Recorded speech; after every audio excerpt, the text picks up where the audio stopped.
గ్రహణ సమయాల్లో నిజంగానే గర్భవతులు బయటికెళ్ళకూడదా? సో సెల్ ఫోన్ సిగ్నల్స్ వల్ల బిడ్డ మీద ఎఫెక్ట్ పడతదా? లేదా? అనేది స్టడీస్ జరుగుతున్నాయి. కొంతమంది పడతదంటున్నారు. కొంతమంది లేదంటున్నారు. మనకింకా తెలీదు కాబట్టి కుదిరినంత మీరు సెల్ ఫోను గర్భంగా ఉన్నప్పుడు కొంచెం దూరం ఉంచండి. ఓకే. కుదిరినంతగా. ఓకే. ఓకే.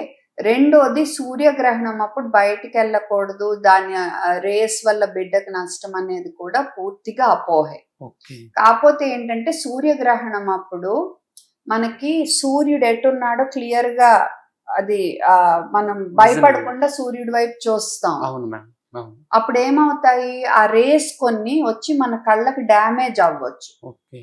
అందుకని సూర్యుడి వైపు ఇప్పుడు సూర్యగ్రహణం లేదనుకో మనం ఎలాగా అటు చూడం. ఎందుకంటే చూడలేము. మన కళ్ళు మంటలొస్తాయి అవును. కాబట్టి. అవును. సూర్యగ్రహణం అప్పుడు ఏం చేస్తాము ఫ్రీగా ఇలా చూసేస్తాము. అవును. మనకు కొన్ని రేస్ వచ్చి మన కళ్ళని డ్యామేజ్ చేయొచ్చు. ఓకే.